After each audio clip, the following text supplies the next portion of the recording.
Nanone turagarutse ndabaramukije nizere ko muri amahoro.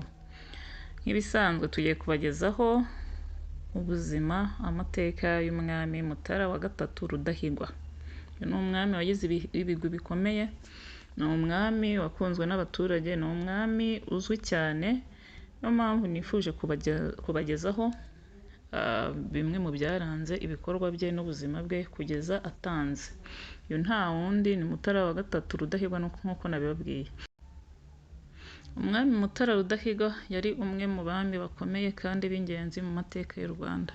Yabayeho mu gihe cy'impinduka zikomeye mu gihugu, harimo gukomeza gukorana n'abakoloni b'Ababiligi ndetse no kwinjira mu bihe bya gikirisitu no guharanira ubwigenge bw'Abanyarwanda. Dore amwe mu mateka ye mu buryo burambuye. Kuvuka no kwimikwa. Umwami Mutara wa gatatu Rudahigwa yavukiye i Nyanza mu mwaka w'1911. Avuka kuri Yuhi wa gatanu Musinga n'umugabekazi Radegonde Nyiramavugo Kankazi. Amazina ye yiswe akiri umwana yari Mbonyumutwa Charles Léo Pierre. Yakuranye uburere bw'ibwami kandi yigishijwe cyane ku bijyanye n'imico n'amategeko ya gakondo y'u Rwanda.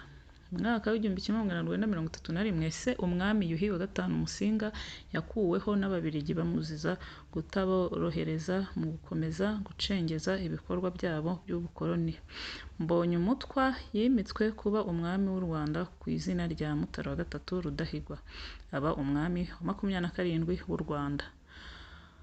Ubwami bwe cyangwa se ubuyobozi bwe. Icya mbere, kwimakaza ubukirisitu. Mutara wa gatatu Rudahigwa yagaragaje kwiyegurira cyane Imana n'idini ya gikirisitu Gatolika.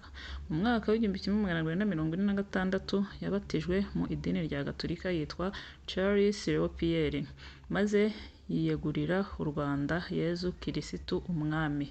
Iki gikorwa cyagize ingaruka zikomeye mu mateka y'igihugu kuko cyasobanuraga intangiriro y'ivugabutumwa rikomeye ry'abakirisitu mu Rwanda. Icya kabiri, cyaranze icyerekezo cy'ubutegetsi bwe. Yaharaniraga iterambere ry'igihugu, cyane cyane mu bijyanye n'uburezi no guca akarengane mu gihugu. Mu gihe cye cyahaye agaciro abantu bo mu moko yose, ashyira imbaraga mu gukuraho ubukandamizwa bwari bushingiye ku bwoko cyangwa ubundi buryo. Icya gatatu cyaranze ubuzima bw'uyu mwami, guhangana n'abakoloni. Nubwo yakoranye n'Ababiligi mu bihe bya mbere by'ubutegetsi bwe, yaje kugira ubwumvikane buke nabo kubera uburyo bakandamizaga Abanyarwanda. Yatangije ibiganiro byo gusaba ubwigenge bw'u Rwanda, ndetse yahamagariye abaturage kwigira no guharanira agaciro kabo. Gutanga kwe cyangwa urupfu rwa Mutara wa gatatu Rudahigwa.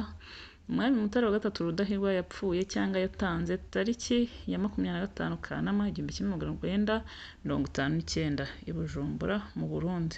Urupfu rwe rwateje impaka kuko hari abatekereza ko yazize uburozi yahawe mu rwego rwo kumuvanaho, cyane cyane ko yari atangiye kugaragaza ubushake bwo kwigobotora ubukoloni. Nyuma y'urupfu rwe hatangiye imvururu n'ibibazo byateje ihungabana rikomeye mu gihugu. Umugabekazi n'umuryango. Umwami Mutara wa gatatu Rudahigwa yashakanye na Rosalia Gicanda, umugore wamenyekanye cyane mu mateka y'u Rwanda kubera kwicwa mu gihe cya Jenoside yakorewe Abatutsi mu 1994. Nubwo Mutara wa gatatu Rudahigwa atabyaye, Rosalia Gicanda yabaye umubyeyi ukomeye mu mateka y'u Rwanda. Umusanzu mu mateka y'u Rwanda. Umwami Mutara wa gatatu Rudahigwa ashimirwa cyane kuba yarabaye intangarugero mu guteza imbere igihugu no guharanira iterambere ry'abaturage mu bihe bigoye by'amateka y'ubukoloni. Ni umwe kandi mu bami ba nyuma b'u Rwanda bafatwa nk'intwari y'igihugu. Iyo tuvuga ku mwami Mutara wa gatatu Rudahigwa, tuba twibuka umusanzu we mu gusigasira umuco, ubuvugizi yakoze ku banyagihugu, no kuba yarabaye intangarugero mu gukunda igihugu no kurengera abaturage be. Nanone tugarutse ku bigwi bye, ni intwari y'Imena umwami Mutara wa gatatu Rudahigwa. Abatari babizi mumenye ko yashyizwe mu ntwari y'Imena. Uwari umwami akaba n'intwari y'Imena y'u Rwanda Mutara wa gatatu Charles Léon Pierre Rudahigwa yatanze ku itariki ya 25 Nyakanga 1959 aguye i Bujumbura mu Bubiligi, atabarizwa i Mwima mu karere ka Nyanza kuwa 28 Nyakanga 1959 nk'uko twabibabwiye ruguru. Mutara wa gatatu Rudahigwa yashyizwe mu ntwari z'u Rwanda mu cyiciro cy'Imena kubera ibikorwa bijyanye no gucunga ubuhake, kurwanya ubukoloni, amacakubiri n'ubukene. Yari mwene Yuhi wa gatanu Musinga na Radegonde Nyiramavugo Kankazi nk'uko twabibabwiye. Yavukiye i Cyangugu mu 1911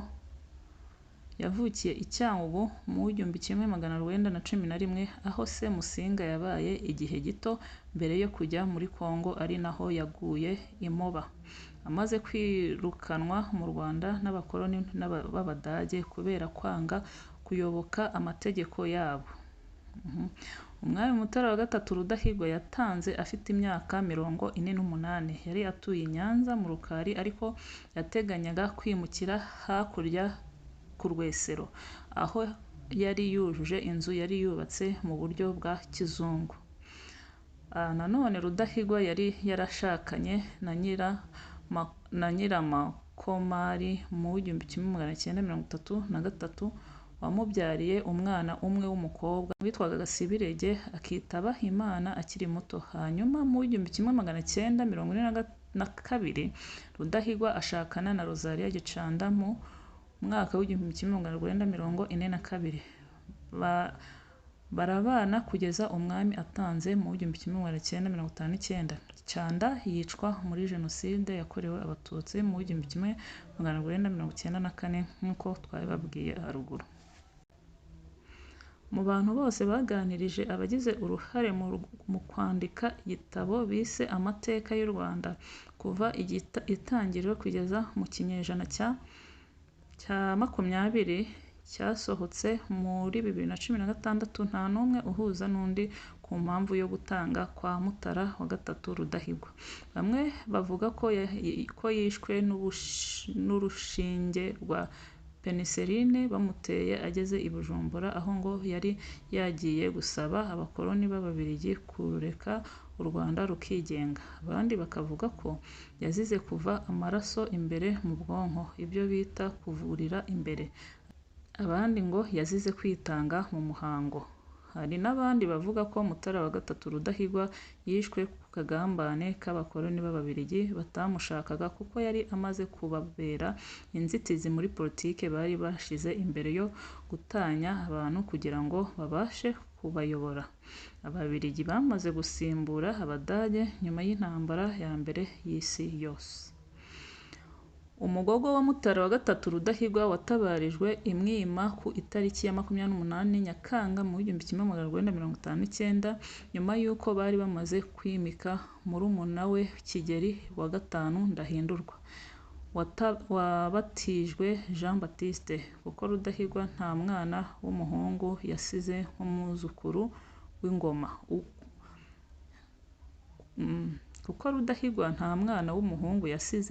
Nk'umuzungura w'ingoma.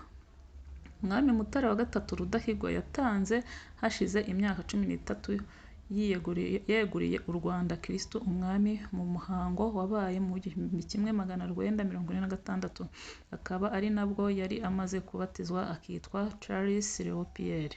Mutara wa gatatu Rudahigwa ashimirwa byinshi birimo kuba yarazanye impinduka zateje imbere imibereho y'abaturage no guca ubusumbane. Aha urugero rutangwa ni ukuba yaremeye gutanga zimwe mu nka ze mu gihe cy'inzara ya Ruzagayura. Mu bigwi bye kandi harimo kuba yaranze akarengane kugeza ubwo yiyemeje kuba umucamanza mukuru mu rukiko rw'umwami i Nyanza, no kuba yarateje imbere uburezi. Ku ngoma ye kuva mu 1931 kugeza mu 1963 1959 mu Rwanda hashinzwe amashuri menshi arimo Koleji y'i Gatagara yaje kwimukira i Bujumbura yitwa Collège International du Saint-Esprit, ishuri ry'Abasilamu i Nyamirambo ku Ntwari, amashuri y'abalayiki hirya no hino mu gihugu n'ishuri ryitwa irya bene Mutara.